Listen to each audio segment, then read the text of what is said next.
Pak tadi pinten mau nek tumbas niki pinten? 8 juta, Pak. 1 juta. Oh nek bapak ini gratis. Iya, terima Saking kasih. oke, saking sinten? Napa?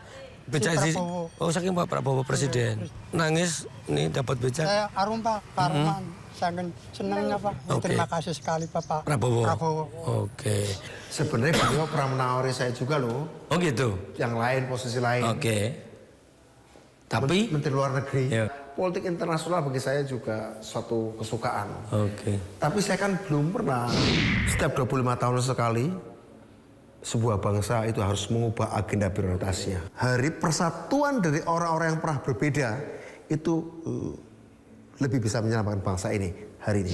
Ini apa sih Pak maknanya? Apa ini simbol sebagai hanya untuk kita menunjukkan bahwa kita tidak lagi susah, kita sudah tidak susah, atau sebenarnya ada kepentingan lain yang lebih besar? Ekonomi internasional, keamanan internasional sedang ada dalam titik rendah hari ini. Saya punya pengetahuan, tapi saya nggak punya pengalaman. Oke. Kalau untuk urusan kemiskinan, untuk urusan desa, saya punya pengetahuan dan saya punya pengalaman. Ini lagi dikocok ulang.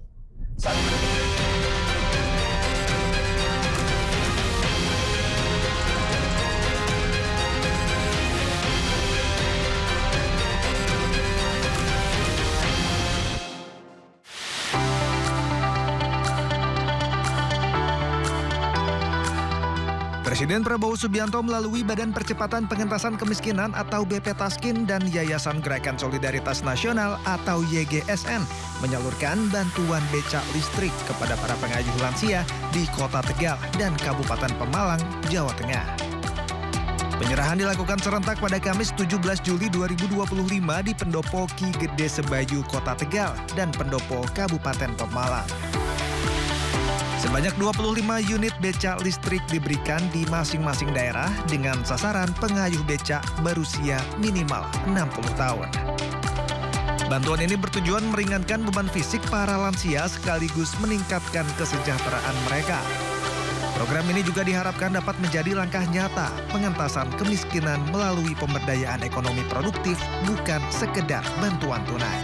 Tegal bersama Kepala BP Taskin, Abu Diman Sutatmiko, dan bersama Ketua Yayasan Solidaritas Nasional, Gerakan Solidaritas Nasional, Pak Arif, ya, pada hari ini melaksanakan kegiatan membagikan becak, ya, 25 becak kepada listrik kepada pengguna kepada masyarakat yang tentunya para lansia dan lansia sekitar umur 60 sampai 70 tahun.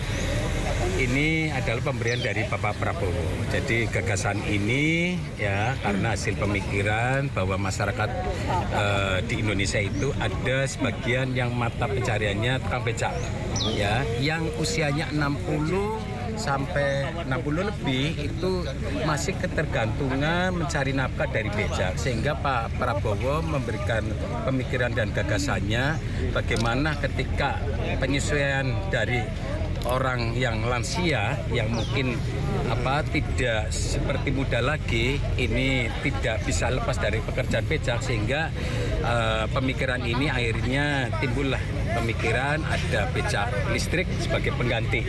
Jadi itu lebih memudahkan masyarakat untuk tidak lagi mengayuh becak tapi dengan listrik, dan tentunya ini ramah lingkungan. Di Pemalang, setiap unit becak listrik diperkirakan bernilai 25 juta rupiah dengan total bantuan sekitar 625 juta rupiah.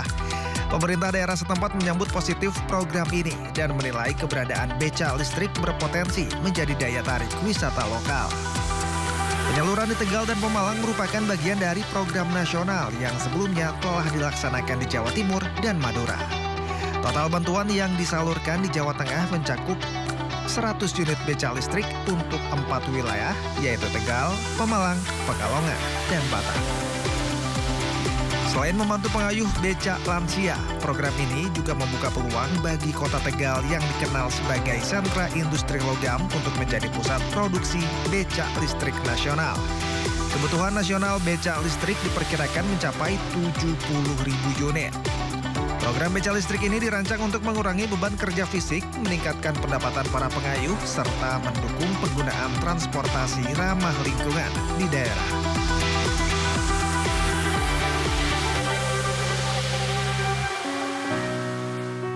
Pak tadi becaknya dari Pak Prabowo ya? Iya. Kalau beli tadi berapa Pak? 1,5 juta. Pak. Selawe juta satu. Iya. Oh, 25 juta satu. Tapi ini gratis. Iya. Oke. Terima kasih sekali Pak Prabowo. Prabowo. Oke. Ini nanti akan dipakai buat narik becak. Iya Pak. Oke. Makasih Pak ya. Iya. Oke. Pemirsa, dalam sebuah politik kadang-kadang seorang lawan bisa menjadi kawan. Salah satunya seperti Budiman Sujatmiko yang dulu selalu mengkritik pemerintahan, sekarang justru ada berada di dalamnya. Saat ini Budiman dan seorang aktivis justru mengurusi masalah kemiskinan. Apa sebenarnya motivasinya? Ikuti saya dalam program One on One.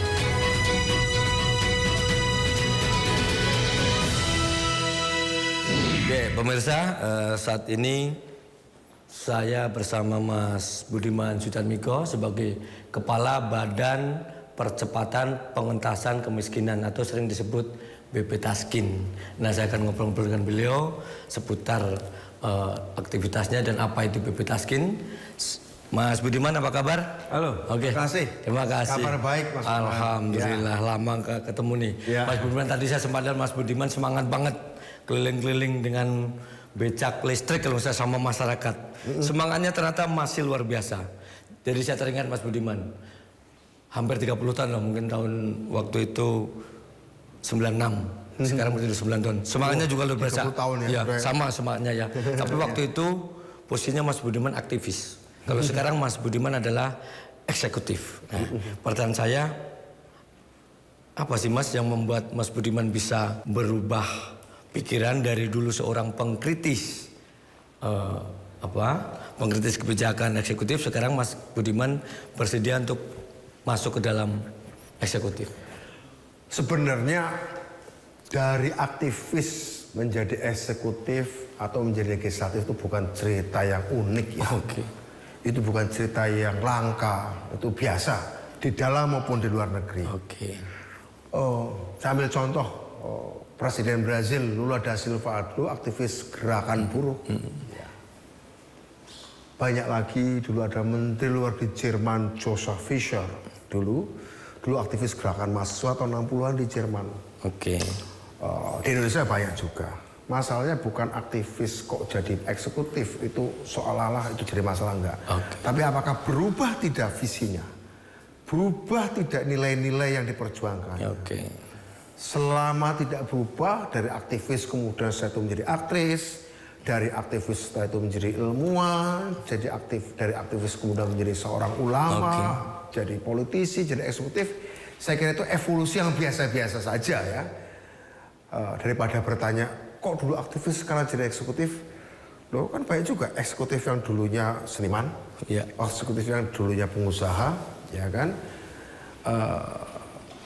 Kan dalam alam demokrasi, betul, siapapun boleh menjadi eksekutif selama idealismenya, visinya, integritasnya tidak berubah. Oke. Kedua, ngerti apa yang diurusnya. Dari hati tidak. Oke. Dan paham tidak masalahnya.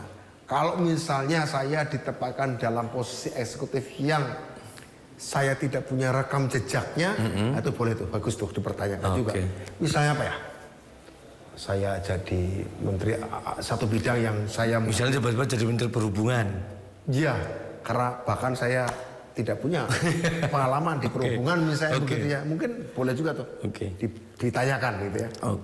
Alhamdulillahnya saat pertama kali saya diminta oleh Bapak Presiden Prabowo Subianto menjadi eksekutif, ya saya diminta ngurusi badan yang baru dibentuk beliau, yaitu BP Taskin.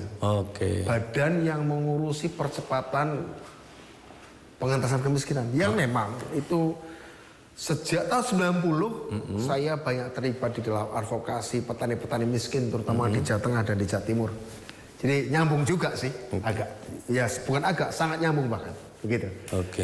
Nah, menarik ini, tiba-tiba entah dipilih, entah ditawarin, saya tidak tahu bahasanya, yang pasti sudah bergabung dengan pemerintahan Pak Prabowo.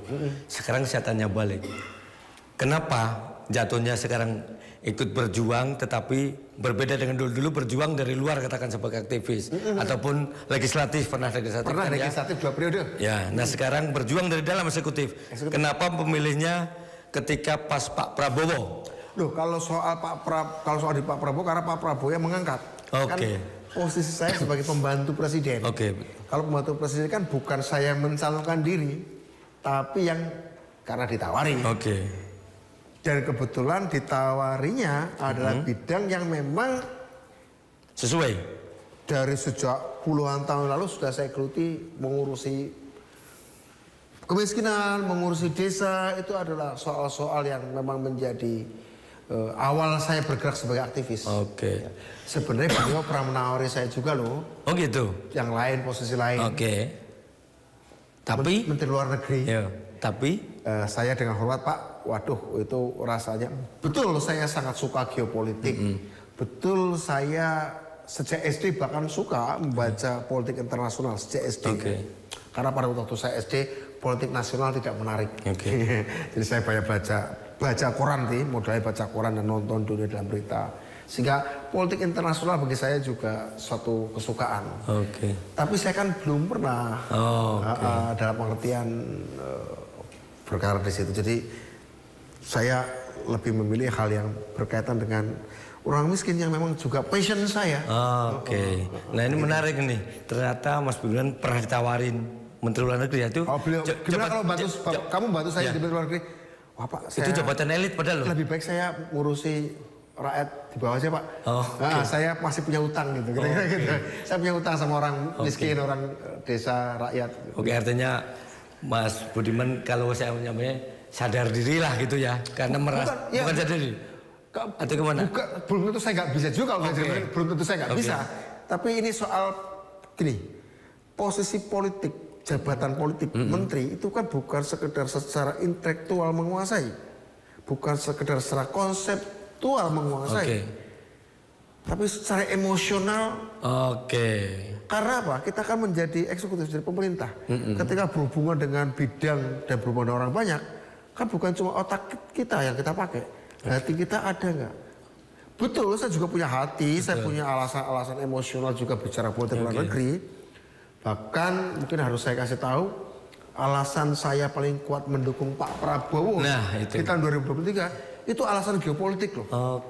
Artinya secara emosional saya ada ikatannya juga tentang itu. Tapi kebetulan ikatan emosional saya tentang isu, saya lebih merasa terangkat dengan isu kemiskinan.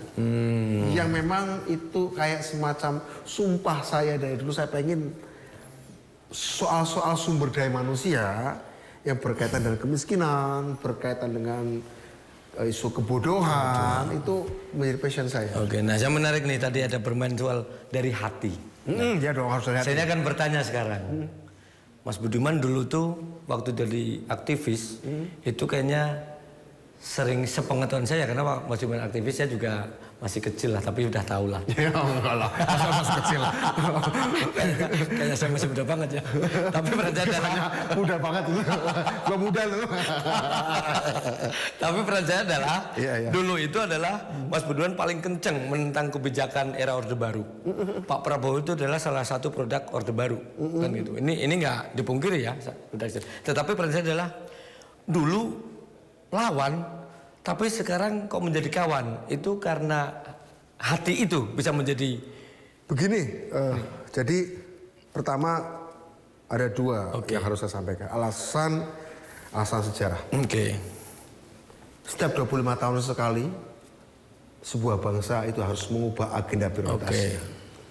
Tahun 90-an agenda prioritas bangsa Indonesia adalah ruang untuk berbeda. Itu harus diberikan. Tahun 98. Karena ruang perbedaan yang dibuka itulah yang akan menyelamatkan bangsa Indonesia. Ruang perbedaan itu kan sudah lama ditutup. Cara untuk menyelamatkan bangsa Indonesia untuk survive, apalagi di tengah krisis moneter tahun 97, membuka ruang perbedaan. Itu tahun 98. Sampai tetap dalam negara kesatuan Republik Indonesia tentu saja. Sekarang, di era situasi politik global, situasi ekonomi global, hari ini yang bisa menyelamatkan Indonesia adalah lebih banyak persatuan. Sehingga dari situ saja kelihatan, selama kita bangsa Indonesia dan selama kita mencintai Indonesia, meskipun dulu pernah berbeda posisi, Hari persatuan dari orang-orang yang pernah berbeda itu lebih bisa menyelamatkan bangsa ini hari ini. Oke. 30 tahun lalu, ruang berbeda atas bangsa Indonesia yang itu harus diakui perbedaan itu harus bisa menyelamatkan bangsa. Oke, artinya jadi satu itu. Oke, yang kedua. Kedua, tadi disebutkan Pak Prabowo dibesarkan oleh Orde Baru. Ya, mungkin setelah jadi tentara begitu. Iya. Tapi Pak Prabowo juga kan anak kandung biologis tapi sekaligus anak kandung ideologis dari ayahnya, Profesor Sumitro, yang pada tingkat tertentu dalam banyak hal visi-visi tentang ekonomi kerakyatannya, ekonomi industrinya, ekonomi kesejahteraannya, pikiran-pikiran sosial demokrasi dari Profesor Sumitro, keinginannya untuk membuat Indonesia menjadi negara industri maju sambil memberdayakan ekonomi rakyat, itu yang juga diwariskan dari ayah Profesor Sumitro, Pak Margono, itu rupanya dalam kadar yang sangat pekat terwariskan juga oleh Pak Prabowo remaja. Oke. Prabowo remaja. Meskipun beliau banyak sekali tinggal di luar negeri. Pak Prabowo remaja yang kemudian berevolusi menjadi seorang prajurit, tentu saja punya kaidah-kaidah tentu sebagai prajurit. Dan beliau menjadi prajurit di sebuah rejim yang memang bertahan lama. Ya, bagi saya itu evolusi pribadi. Bagi saya itu evolusi. Ketika beliau dulu berhadapan dengan kami ya dalam menjalankan tugas-tugas saya prajurit, bentrokan, bentrokan begitu ya, wajar. Dan apa yang kemudian kami lihat adalah setelah reformasi, kami yang aktivis dalam posisi menang. Dan yang menarik tak lama setelah reformasi Pak Prabowo sempat bertemu dengan saya mau bicara. Bicara empat mata gitu? Iya waktu itu. Beliau cerita, beliau dari tradisi keluarga Pak Sumitro, walaupun beliau apa beliau cerita saya tahu gitu ya. Tapi bagus sekali kalau mendengar pengakuan langsung apa yang menjadi idealismenya, apa yang menjadi kesukaannya. Tahun 2002. Beliau baru pulang dari Yordania. Ya, kita ada ketemu. Tapi pada waktu itu saya merasa bahwa pertemuannya hanya pertemuan intelektual. Tapi saya pada waktu itu belum merasa perlunya ada pertemuan politis. Tahun 2002 saya merasa belum perlu adanya pertemuan atau persekutuan politis. Karena pada tahun 2002 Indonesia masih harus merawat perbedaan, tradisi perbedaan yang baru lahir, masih balita. Kita masih harus terus mendemokratiskan Indonesia, masih harus terus-menerus membuat kualitas kebebasan Indonesia menjadi lebih baik. Sehingga ya sudah, kita bertemu secara konseptual, tapi biarkan secara politik berbeda dulu. Karena kita masih harus merawat perbedaan dulu nih, sampai perbedaan ini sampai pada tingkatan kualitas tertentu, membawa kebaikan untuk bangsa Indonesia. Saya yakin suatu saat perkembangan kebebasan akan menuntut kita secara historis untuk bertemu bukan cuma secara konseptual, yang mana saya sudah tahu pemikiran konseptual beliau dan bahkan emosional beliau, tapi secara politis belum. Sampai suatu saat kalau memang sejarah menghendaki, insya Allah Tuhan meridhoi, mungkin setelah sekian lama berbeda, ada kebutuhan juga. Setelah sekian lama berbeda dan dirawat dalam iklim demokrasi, mungkin ada kebutuhan juga untuk bersatu dalam iklim demokrasi dengan agenda bersama, karena saat itu Indonesia butuh lebih banyak persatuan. Di tahun 2023, dari penilaian saya dan teman-teman saya, setelah dengan Pak Prabowo kita berbeda di era Orde Baru dalam iklim yang tidak demokratis, sehingga timbul kekerasan. Kemudian setelah Orde Baru jatuh, kita merawat perbedaan dalam iklim yang sudah demokratis. Sama-sama berbeda tapi dulu tidak demokratis, kemudian setelah Orde Baru tumbang, kita tetap merawat perbedaan dalam iklim demokratis. Artinya apa? Hubungan saya dengan Pak Prabowo sudah ditempa merawat perbedaan dalam iklim yang berbeda. Oke. Satu tidak demokratis, satu demokratis. Dan kita sama-sama survive. Saya tetap dengan visi dan idealisme saya, beliau tetap dengan visi idealisme beliau. Yang di tahun 2002 kelihatannya visi tentang kebangsaan, visi tentang kerakyatan tidak jauh berbeda. Tapi kita tetap merawat perbedaan secara politis. Di tahun 2023 saya melihat bahwa kesamaan secara konseptual, kecintaan secara emosional pada rakyat miskin, kecintaan secara emosional pada bangsa Indonesia, negara Indonesia, pada Republik Indonesia, sudah saatnya diijab kabulkan dalam ikatan politis. Jadi setelah lewati sekian puluh tahun merawat perbedaan politis, tapi dengan kesamaan konseptual dan secara emosional. Kira-kira gitu. Dan perjalanannya panjang ya, dari ini berpuluh-puluh tahun. Bukan soal ngimpi, bukan soal apa enggak ini. Dan saya yakin Pak Prabowo sebagai orang yang dari tradisi intelektual dan tentara, saya dari tradisi intelektual dan aktivis. Saya sering berkata, saya dibesarkan di perpustakaan dan di jalanan. Pak Prabowo dibesarkan di perpustakaan dan di medan pertempuran. Ya, sama-sama ada keringatnya, sama-sama ada darahnya, sama-sama muter otak, sama-sama juga menempa otot gitu ya. Pengalaman yang sama meskipun ada dalam posisi berbeda, menurut saya itu jauh lebih sustainable, jauh lebih substantif ketimbang pertemuan-pertemuan yang sifatnya pragmatis, soal untung rugi. Waktu itu saya tidak berbicara saya jadi menteri atau apa, ya, diminta oleh Pak Prabowo untuk bantu urusi kemiskinan, ya pas. Ketika beliau minta bantu saya urusan luar negeri, ya secara intelektual saya mungkin saya paham, secara konseptual saya paham, secara emosional saya juga. Tapi kok saya masih punya ikatan emosional untuk urusan sumber daya manusia nih. Soal kemiskinan, soal kebudayaan itu passion saya yang lebih tinggi. Artinya kalau saya garis bawahi sedikit adalah ada kecocokan dari Mas Budiman dengan Pak Prabowo karena Pak Prabowo itu cinta rakyat. Ada tuh kata-kata beliau sangat suka. Apa itu? Saya suka saat beliau memberikan kuliah di Kementerian Pertahanan, saya ikut pada waktu. Cinta rakyat, setia pada bangsa. Wow, itu kalimat itu singkat. Cinta rakyat, setia pada bangsa. Satu kalimat tapi maknanya luar biasa ya. Cinta rakyat, setia pada bangsa. Ini gue banget lah, kira-kira gitu. Berarti artinya kalau gue banget nih, kira-kira gitu. Mantap ini. Berarti kalau saya tarik ini berarti hubungan Mas Budiman dengan Pak Prabowo karena dibangun dengan bukan secara fisik sering ketemu, bukan secara on daily basis tidak. Tetapi hubungan ya apa ya lebih pada sesuatu yang intangible, sesuatu yang sifatnya artinya kan melampaui urusan transaksi, melampaui urusan transaksi take and give, no.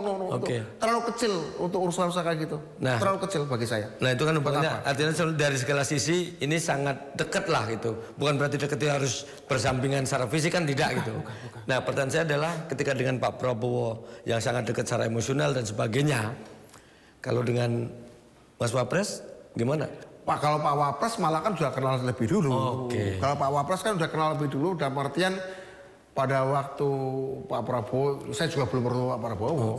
Tapi lebih pada memang lewat bapaknya sih, lebih pada bapaknya. Karena saya juga diajak diskusi dengan Pak Jokowi juga, begitu. Sekarang berarti sama Pak Jokowi juga masih berhubungan baik-baik saja? Pasti belum, udah agak lama tidak berhubungan, komunikasi. Kontak fisik, nggak komunikasi enggak. Tapi secara politis atau apa? Terakhir bertemu dalam sebuah resepsi pernikahan, beliau tanya, loh kok udah lama nggak muncul gitu kira-kira. Saya lupa waktu saya apa ya, apa udah sebentar atau belum, saya lupa waktu sebuah resepsi gitu. Ya. Oke, Mas Budiman ini saya akan tanya lagi Mas Budiman sebagai seorang aktivis kembali lagi, tapi sekarang di kabinet. Apa sih sebenarnya tugas detail yang diberikan Pak Prabowo kepada Mas Budiman? Tapi jangan jawab dulu Mas. Kita jawab ya pemirsa, kita jawab nanti usai jeda. Tetap di One on One.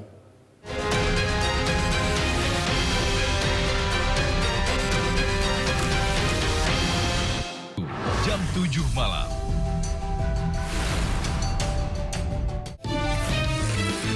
To the point aja.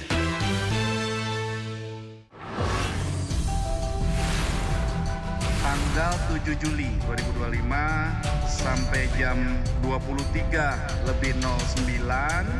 diduga korban berada di rooftop. Ini pasti ada tindakan pembunuhan berencana, rapi ya, terorganisir lah. Yang lebih menjanggal lagi menurut saya, kenapa dia nggak ngetok-ketokan waktu itu? Betul. Inside Story Investigasi, Minggu jam 7 malam, Indo News TV.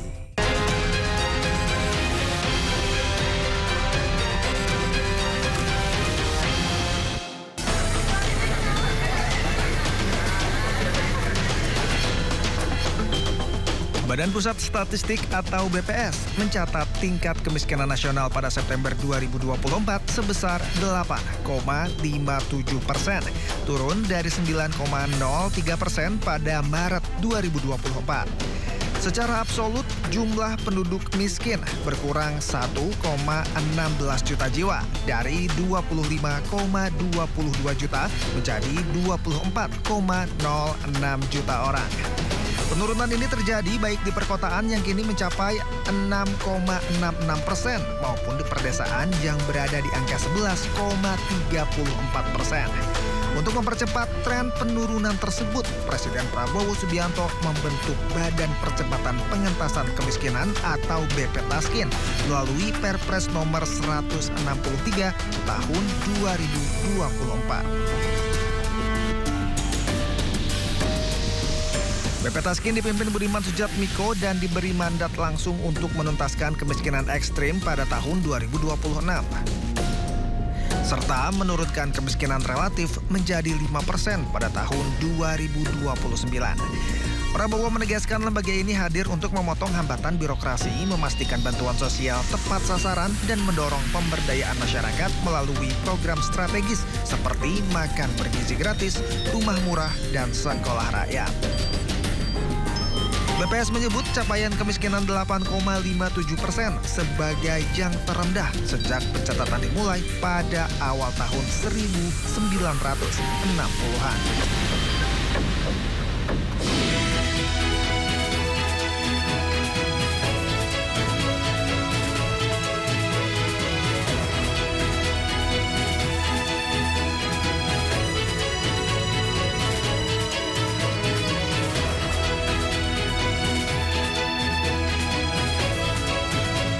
Ya, terima kasih pemirsa, masih bersama kami di Wanunan.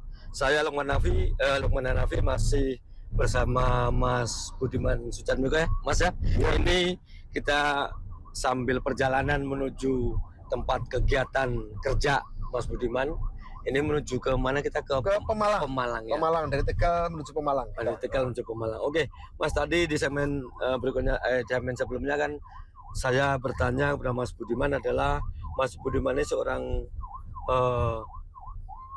aktivis, terus ternyata punya, kalau saya nyebutnya lebih pas chemistry lah dengan Pak Prabowo, karena dengan segala kecocokan itu dia mencocok. Nah, pertanyaan saya adalah kira-kira apa sih Mas Budiman yang tugas yang diberikan spesifik kepada dari Pak Prabowo kepada Mas Budiman saat beliau mengajak untuk bekerja sama atau membantu menjalankan tugasnya. Sebelumnya juga ada sempat ditawarin sebetulnya dari menteri, tapi memilih BPTASKIN. Tugas-tugas apa Mas yang diberikan tuh? Pak Presiden pada waktu memanggil saya ke kediaman beliau di Kertanegara berkata bahwa ya mengingatkan idealisme saya yang dulu menjadi aktivis karena concern, peduli terhadap isu-isu kemiskinan dan kebodohan, kira-kira gitu ya. Ya. Dengan pengetahuan beliau, referensi beliau tentang saya, beliau bilang bahwa kita ini nggak bangga, Pak Budiman, bahwa Indonesia masuk G20, ya. Nggak bangga kalau kita masih banyak orang miskin. Oke. Saya bagaimana juga melihat bahwa sebenarnya jauh lebih banyak angka kemiskinan yang harus kita tangani. Kita nggak boleh maju tapi meninggalkan banyak orang miskin di bawah. Oke. Nah, saya minta Pak Budiman bantu saya. Saya akan membentuk badan baru. Oke.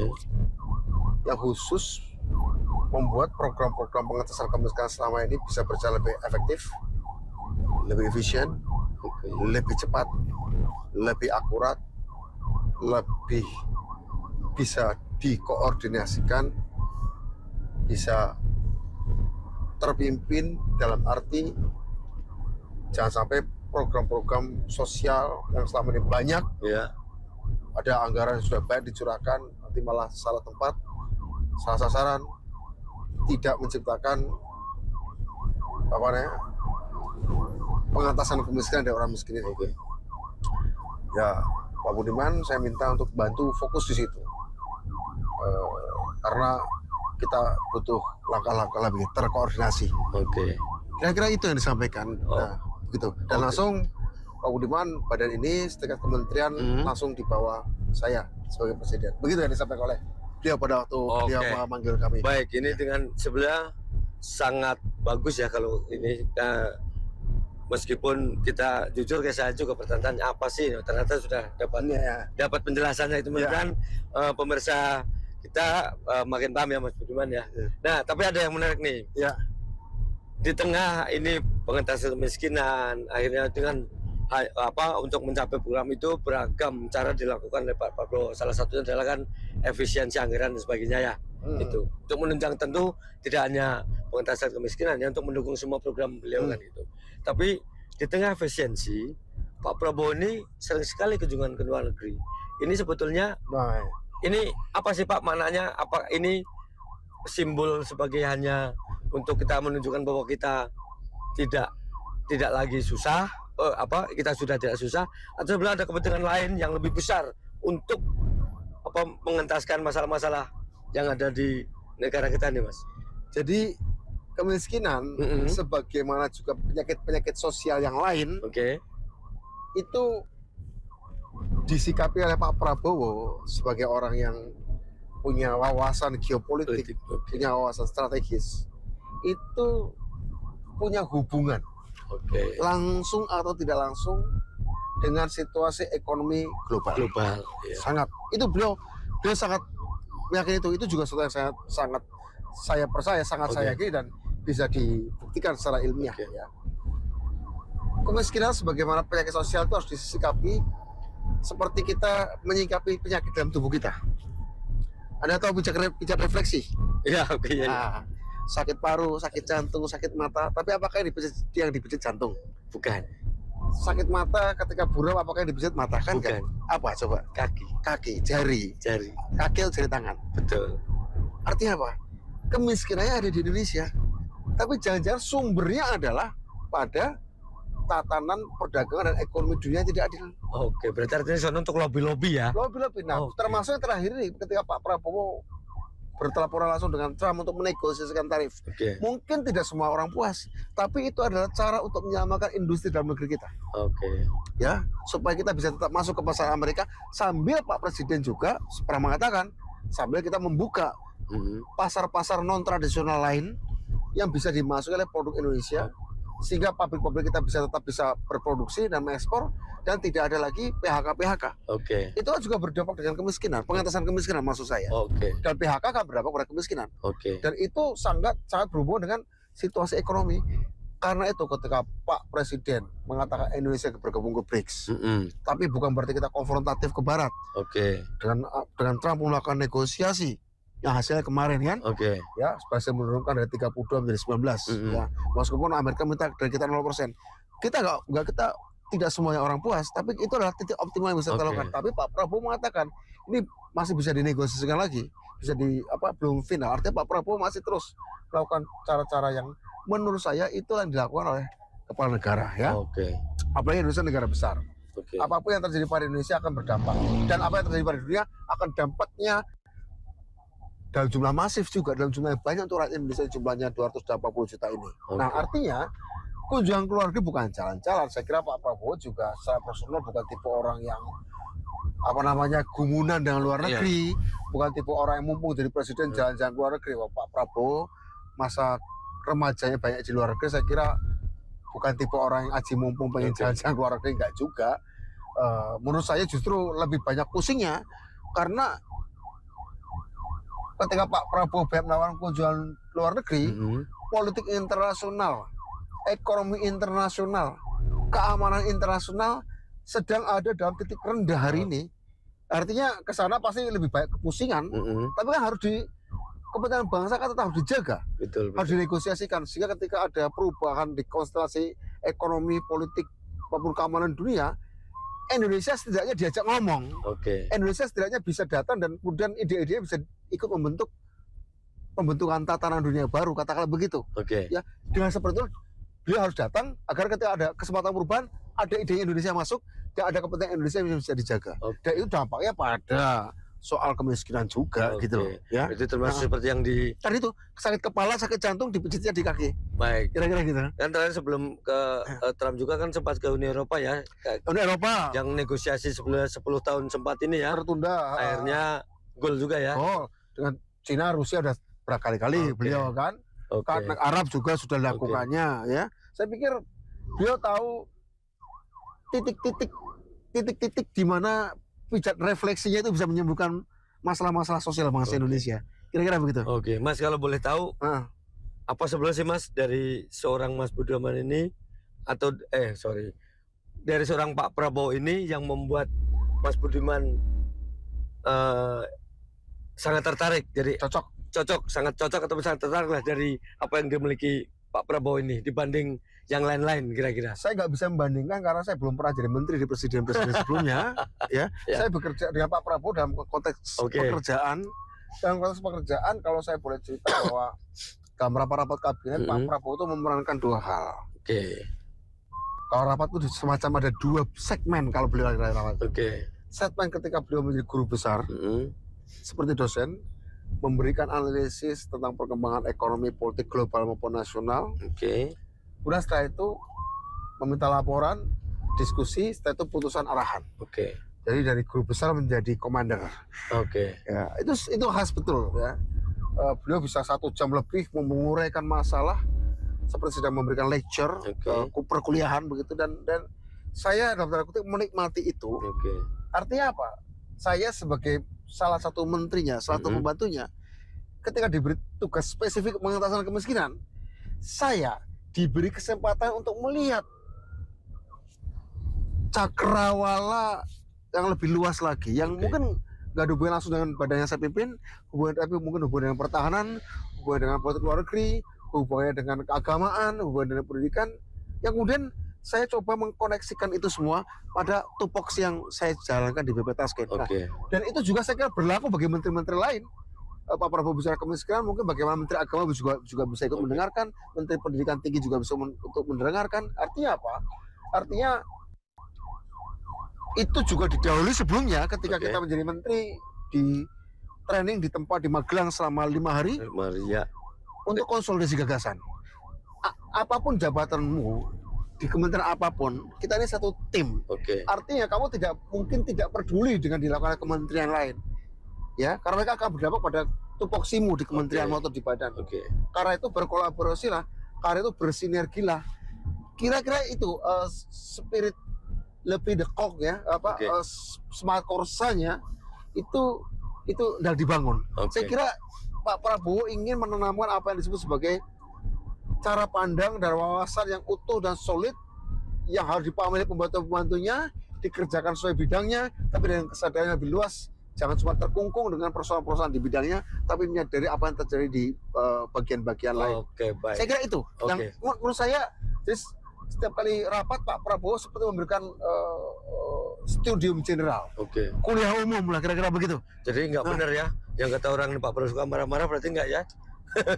Malah baik bercandanya menurut saya. Malah kalau saya sih baik bercandanya. Artinya bukan baik bercanda, artinya ya joke gitu ya, memberikan hal-hal materi-materi serius dengan santai. Orang yang bisa memberikan materi serius dengan santai itu artinya orang itu sudah paham masalah ya kan. Kira-kira gitu. Nah, saya kembali lagi nih tentang tadi membangun Korsar dan sebagainya. Menarik nih. Ternyata membangun Korsar itu biar kalau Pak Budiman tadi menyampaikan yang saya tangkapkan, biar satu sama lain sesama pembantunya itu saling bekerja sama, saling peduli kan itu ya. Betul. Dan dibetaskan ditugaskan untuk itu. Berarti tidak benar bahwa itu untuk mensentralisasi biar semua istilahnya tidak kalau bahasanya orang curiga itu biar mengurangi kebebasan para ini untuk berbicara. Tidak seperti itu ya? Enggak. malah justru berkali-kali Pak Prabowo kalau rapat ya. Ayo, siapa yang mau tanya? Saya mau debat, siapa mau menyanggah. Saya pernah memakai kesempatan itu untuk memberikan masukan pada Pak Prabowo. Serius itu, Mas? Oh, pernah jadi. Enggak di ini sama Pak Prabowo. Oh, enggak. Pak, maaf kalau menurut saya usulan Bapak tadi bagus, tapi ada beberapa hal yang mungkin harus ditajamkan di sini misalnya. Oke. Saya pernah nyampaikan itu. Demokratis berarti itu nanti. Saya juga. Oke. Saya bingung juga dengan isu bahwa beliau memberikan marah-marah. Enggak. Justru saya pernah, Pak, ini gagasan Bapak ini bagus untuk pengentasan kemiskinan ekstrim seperti ini. Tapi kemungkinan akan lebih efektif kalau kayak gini, Pak, kayak gini. Dan it's okay. Akhirnya beliau oke aja. Berarti artinya asalkan itu menurut beliau. Oh iya, satu hal yang penting adalah punya argumentasi. Pak Prabowo memang paling nggak suka kalau orang punya ide, pendapat, nggak ada argumentasi, nggak ada data, ada beliau kayak jadi orang kayak ngawur hanya asal bunyi. Tapi saya pikir menteri-menteri kita, saya mengikuti beberapa rapat kabinet paripurna. Data-datanya lengkap ya, argumentasinya bagus. Kadang-kadang juga dibiarkan kalau ada dari menteri lainnya ada masukan nggak pendapat tentang ini yang kaitannya ada ya bisa sampaikan misalnya gitu. Menarik sekali ya, ternyata setelah dekat dengan Mas Budiman ini. Tapi ada satu lagi masih saya penasaran, Mas, mumpung ketemu. Ya. Saya masih belum habis pikir sampai sekarang, masih penasaran, pengen tahu banget tentang Mas Budiman yang ini. Mas Budiman sebetulnya kapan sih mulai, ketika setelah selesai legislatif kan sempat vakum satu periode itu tidak ini ya, tapi terus akhirnya memutuskan tertarik, ini kayaknya harus gabung dengan Pak Prabowo ini karena ternyata satu visi gitu. Kapan sih, Mas? Itu saya memutuskan, saya datang dengan tim saya ke tanggal 18 Juli 2023. Tapi berarti sudah deklarasi berarti? Belum. Sebelum ya? Deklarasi kan Agustus, sebulan setelahnya. Itu sebenarnya proses sekitar 2 minggu ya. Anda tahu bahwa apa yang menyebabkan saya memutuskan itu analisis geopolitik aja. Analisis geopolitik. Maksud saya begini, kalau alasannya pro rakyat ya, saya juga punya rekam jejak lah pro rakyat ya. Betul ya. Tapi artinya ada satu hal yang saya tidak punya pengalaman. Tapi menurut saya hari ini Indonesia butuh pemimpin yang punya pengalaman dan pengetahuan itu. Mungkin saya juga punya pengetahuan. Saya punya pengetahuan, tapi saya nggak punya pengalaman. Kalau untuk urusan kemiskinan, untuk urusan desa, saya punya pengetahuan dan saya punya pengalaman. Ada isu yang saya punya pengetahuan, tapi saya tidak punya pengalaman. Tapi saya yakin Pak, dari calon-calon yang muncul, hanya Pak Prabowo yang punya pengetahuan, sekaligus punya pengalaman, sekaligus kepekaan. Itu urusan geopolitik. Urusan yang menurut saya pada saat itu dan sampai hari ini itu akan sangat menentukan Indonesia mau jadi apa. Indonesia mau jadi negara maju, Indonesia gini-gini saja, Indonesia akan kegencet, atau Indonesia akan menjadi pemain global, Indonesia akan menjadi pemain regional yang disegani. Itu ditentukan presiden yang punya kepedulian dan kepekaan, pemahaman dan pengalaman. Dan itu ada di Pak Prabowo. Tentang geopolitik, geoekonomi dan geostrategi ya. Kalau soal pengalaman urusi orang miskin, saya mungkin juga punya rekam jejak itu. Tapi kalau pengalaman berdiplomasi, menghadapi kekuatan-kekuatan global yang saling bertarung, saya nggak punya pengalaman itu. Dan saya kok tidak melihat pada yang lain. Itu kelebihannya ya. Jadi mungkin alasan yang satu-satunya ya mengumumkan adalah alasan geopolitik lagi jungkir balik. Lagi dikocok ulang, dunia ini lagi dikocok ulang. Saat dunia lagi dikocok ulang ya ibarat kita naik pesawat. Saat ada turbulensi. Dan kemudian saat mesin mati, pada akhirnya kita andalkan adalah pilot yang punya pengalaman menghadapi situasi turbulensi. Dan orangnya adalah Pak Prabowo. Saya melihat ada di Pak Prabowo yang saya bukan satu partai dengan saya. Tapi nggak apa-apa. Saya nggak apa-apa. Bagi saya pertaruhan negara ini jauh lebih besar daripada apapun. Meskipun akhirnya dipecat ya. Bagi saya pemecatan itu hanya kan menghapus saya dari catatan administratif anggota PDI Perjuangan. Kalau soal ideologi kan dari kecil saya merasa pengikut Bung Karno dari kecil. Intinya kan tujuannya sama kan ya, untuk Indonesia kan ya. Dan saya lihat pada Pak Prabowo saya melihat selain pikiran-pikiran ayah kandungnya Profesor Sumitro, juga pikiran-pikiran Bung Karno, juga saya lihat sangat kental di beliau. Ya, oke. So, menunda itu lebih lama bagi saya sebuah kejahatan bagi negara. Menunda keputusan saya untuk memihak pemimpin yang punya visi geopolitik, geostrategi, dan geoekonomi, saya tunda, artinya saya membiarkan Indonesia dipimpin dengan cara tidak benar. Salah arah nantinya. Bagi saya itu dosa ya. Bagi saya dosa ya. Baik Mas Budiman, ini saya juga akan tanya lagi-lagi karena backgroundnya Mas Budiman yang saya tahu adalah orang yang, saya tidak ngomong orang keras dalam arti negatif ya, keras yang semangatnya keras. Dan kebetulan sekarang yang dulu suka mengkritik kebijakan sekarang pada posisi pemegang kebijakan. Betul. Saya akan tanya apa saja Mas yang Mas Budiman sudah kerjakan dan apa yang akan dikerjakan untuk memperbaiki dan untuk mempercepat pengentasan kemiskinan di Indonesia. Tapi jangan dijawab dulu ya Mas Budiman ya. Nah pemirsa, kita lanjut lagi diskusi saya dengan Mas Budiman usai jeda. Tetap di One on One.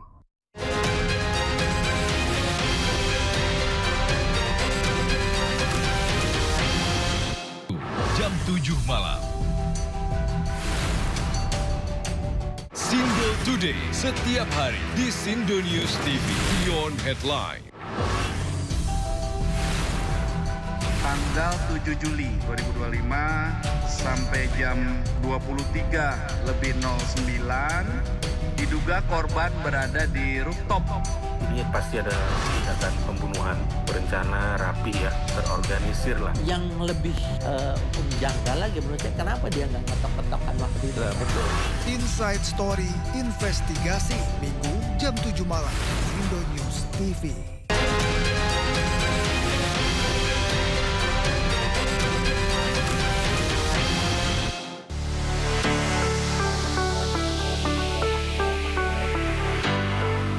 Badan Percepatan Pengentasan Kemiskinan atau BP Taskin menggencarkan upaya menarik investor ke berbagai daerah sebagai strategi memperkuat ekonomi lokal sekaligus menekan angka kemiskinan. Melalui pendekatan aglomerasi, BP Taskin memfokuskan pengembangan kawasan potensial di Jawa Barat dan Jawa Tengah, termasuk mendorong investasi hijau dan sektor strategis seperti pangan, manufaktur, dan energi terbarukan. Lembaga ini juga berperan memetakan kebutuhan daerah agar peluang investasi dapat dipromosikan secara terarah kepada calon penanam modal.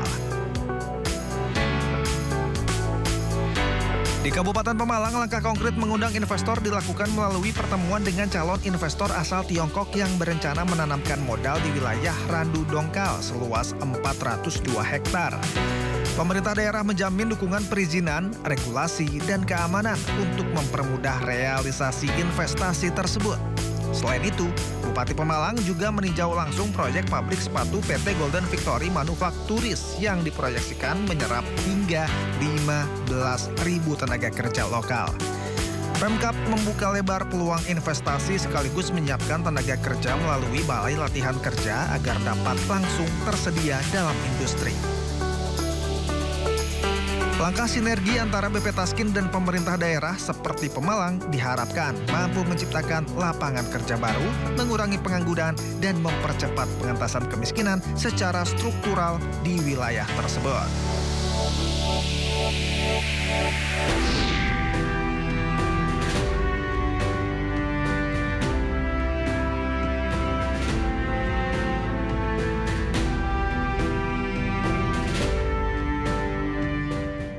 Terima kasih, pemirsa masih setia bersama saya di One on One. Saya masih bersama Mas Budiman Sujatmiko. Ya Mas, kita lanjutkan Mas. Sebelumnya saya tadi bertanya Mas Budiman seorang aktivis diduga dulu kritis banget. Nah sekarang saya akan tanya balik nih. Setelah Mas Budiman sebagai pemegang kebijakan, apa Mas yang bisa dilakukan? Ya, tadi kita barusan selesai rapat bersama dengan Pemda Kabupaten Pemalang. Kita bisa membawa investor untuk pembangunan pertanian, sektor industri pertanian.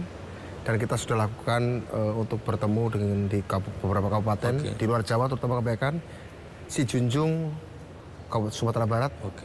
Misalnya kita akan bangun carbon trading di Mentawai juga Sumatera Barat. Oke.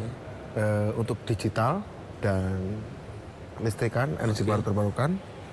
Kemudian ini bersama Yayasan GSN, pembagian becak listrik, targetnya 70.000 unit. Oke. Se-Indonesia 70.000 unit. Tinggal menunggu kapasitas produksi BUMN-nya bagaimana. Oke. Sambil kita akan mencoba mendorong industri-industri seperti di Tegal dan Pemalang untuk memproduksi itu. Kami menyiapkan bersama GSN, kami menyiapkan wilayah-wilayahnya. Kemudian yang kita lakukan juga adalah kita akan melakukan jambanisasi tahap pertama 5.000 unit jamban untuk rumah-rumah kumuh, pemukiman kumuh. Di daerah mana aja sekarang masih kumuh-kumuh? Kita akan mau coba di Jakarta. Oh, Jakarta. Kemarin juga ada dari daerah Maluku meminta. Daerah Papua juga meminta dari kami. Bengkulu Tengah kemarin juga bertemu dengan kami. Itu yang mau kita kerjakan di tahun ini. Yang lainnya adalah investasi. Ada nggak Mas yang bantuan-bantuan langsung mungkin kalau Betax sebenarnya kan ini kayaknya harga-harga mahal ya, kayaknya itu. Yang mungkin bantuan langsung dalam waktu pendek terhadap mereka-mereka yang kategori miskin itu. Jamban itu. Jambanisasi. Insya Allah kita juga sedang mendorong untuk bantuan dalam bentuk tenda-tenda. Tenda-tenda yang besar untuk kita bagikan ke desa-desa dan kelurahan-kelurahan. Tenda-tenda untuk dipakai untuk hajatan, dipakai untuk pesta di desa ya. Insya Allah kita sedang kritis itu juga. Yang lainnya itulah kalau yang sifatnya karitatif ya. Tapi kan inti kami adalah bagaimana membawa investor untuk di kantong-kantong kemiskinan itu. Kantong kemiskinan kan biasanya juga akhirnya menjadikan pendidikan tertinggal. Karena mereka kurang nih. Ada nggak BPTAS ini juga punya plan atau kontribusi ke sana, misalnya ikut coba makan bergizi gratis dan sebagainya? Oh ya, makan bergizi gratis kami bekerja sama dengan BGN.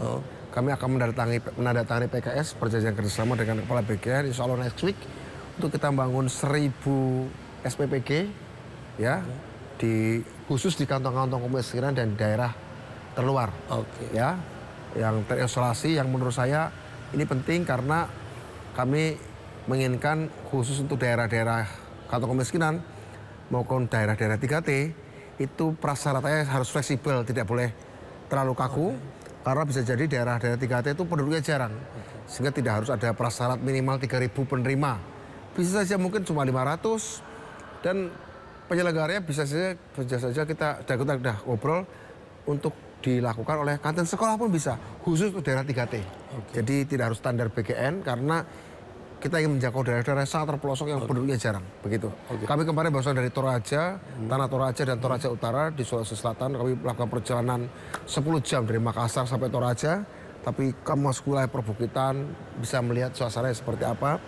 Artinya memang perlu ada treatment khusus, perlakuan khusus untuk daerah-daerah kantong kemiskinan itu. Mas, ada nggak sih Mas, ini kan sekarang memang dampak ekonomi global lah ya, kan di mana-mana juga tidak baik-baik saja ya Mas ekonomi.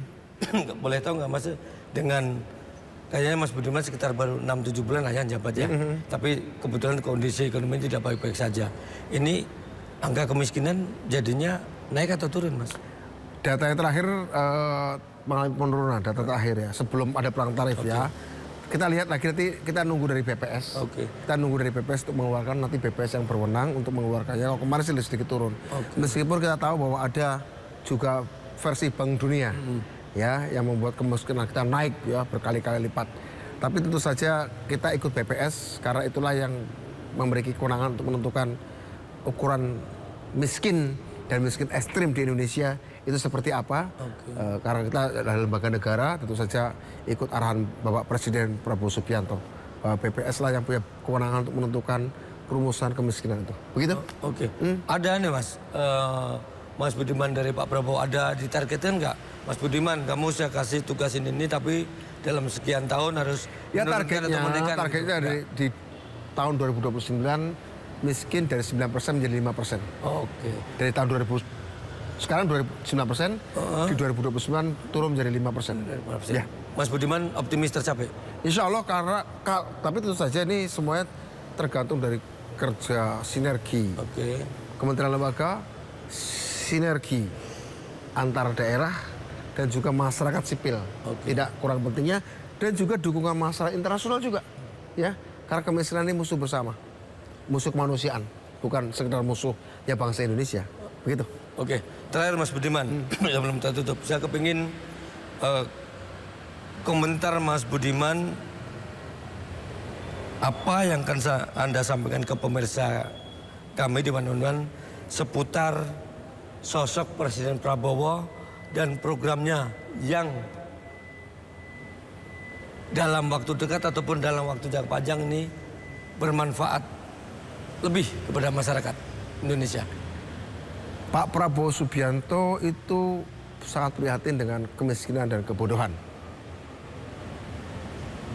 Dengan program makan bergizi gratis, dia bisa mengatasi beban orang miskin, keluarga miskin untuk memberi makan anak-anaknya.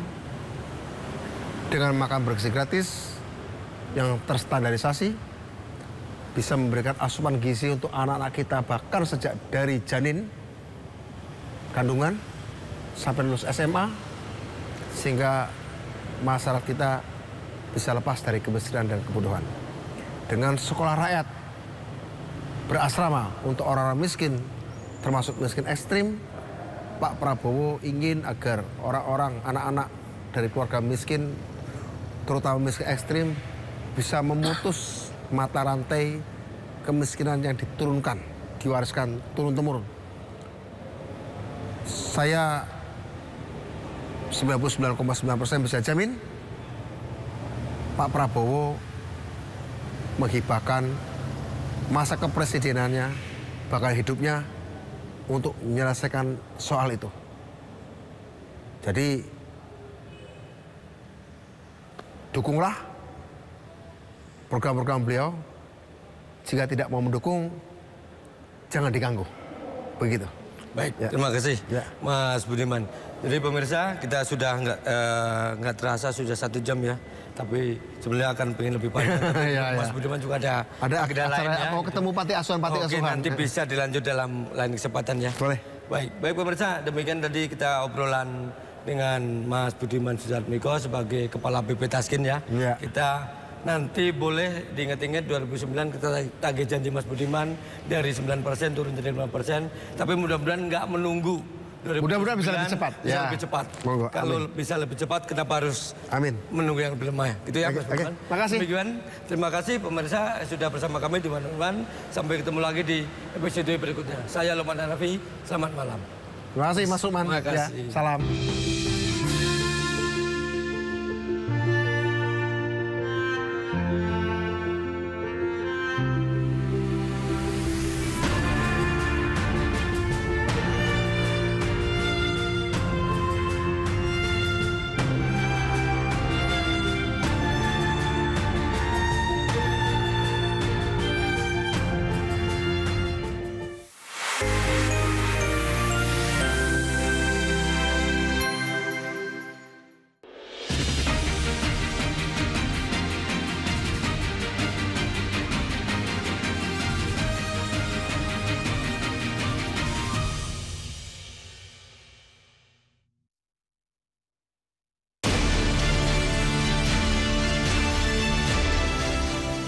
Satu keluarga meninggal akibat